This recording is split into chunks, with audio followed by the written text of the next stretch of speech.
Everyone else is smiling, laughing, drinking something with cinnamon in it. And you feel irritated, tired, almost angry. You don't hate joy.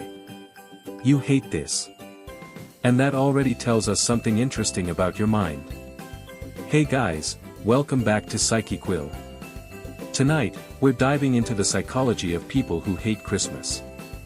And no, this isn't about being a Grinch, a Scrooge, or needing more holiday spirit. This is about pressure, memory, and why forced happiness triggers the nervous system like a threat. Before we dive in, ask yourself if you do love Christmas, or secretly dread it. Now, dim the lights. Get comfortable. And let's unwrap something most people refuse to look at. Picture this. You wake up in December.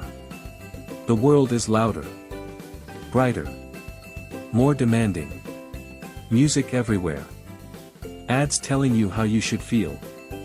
Family group chats suddenly active after 11 months of silence. There's an invisible rule floating in the air. You're supposed to be happy now. And if you're not, something must be wrong with you. That's where the tension starts. Here's the first truth most people don't want to hear. Forced emotions feel like manipulation to the brain.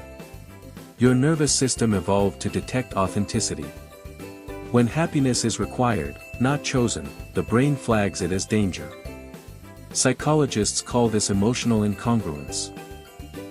When your internal state doesn't match the emotion being demanded externally, your body responds with irritation, fatigue, emotional shutdown, or quiet resentment. So when someone says, "Come on, it's Christmas," smile. Your nervous system hears. You are not allowed to feel what you actually feel. That's not festive.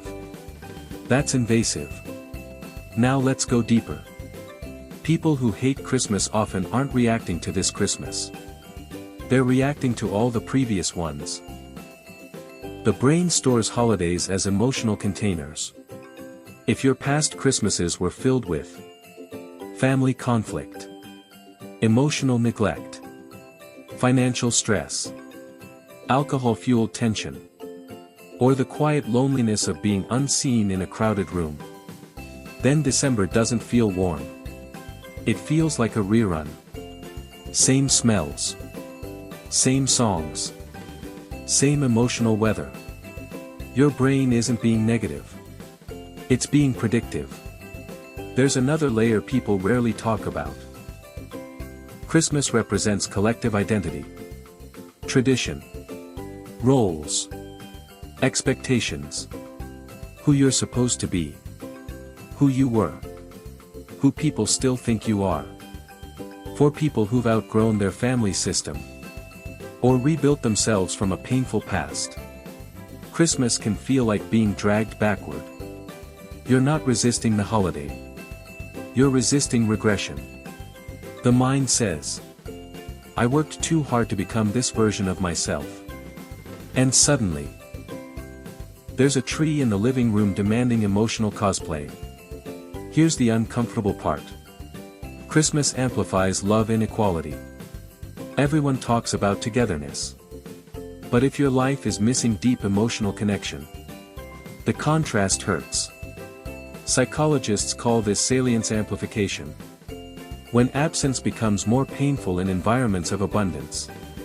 It's not that you hate love. You hate being reminded of what you don't have, while pretending you're fine. That fake smile. That's emotional labor. And emotional labor exhausts the soul. Let's talk modern life. Social media didn't create Christmas anxiety. It weaponized it. Perfect families, matching pajamas, warm lighting, carefully edited joy. You're not comparing lives. You're comparing behind-the-scenes reality. To highlight reels wrapped in fairy lights. Your brain knows it's fake. But your nervous system still absorbs the pressure. So some people don't reject Christmas. They reject the performance. Here's something important. People who dislike Christmas are often emotionally self-aware, sensitive to authenticity, independent thinkers, resistant to social coercion. They're not cold. They're boundary-oriented.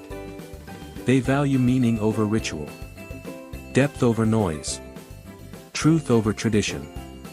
And when something feels hollow, they don't pretend. Society punishes that honesty, but psychology respects it. So here's the reframe. Hating Christmas doesn't mean something is broken in you. It might mean you refuse emotional dishonesty.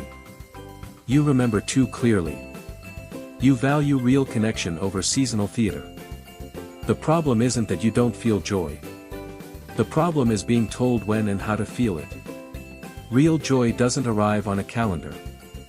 It arrives when safety, authenticity, and meaning align. So if December makes you quieter, more introspective, less tolerant of nonsense, maybe you're not a Grinch. Maybe you're just someone who refuses to fake warmth. And that, psychologically, takes more courage than wearing a Santa hat and smiling through discomfort. Let me know in the comments. What does Christmas really feel like for you, not what it's supposed to feel like? And if this resonated, subscribe to PsycheQuill. We don't do forced happiness here. We do truth, even when it's uncomfortable.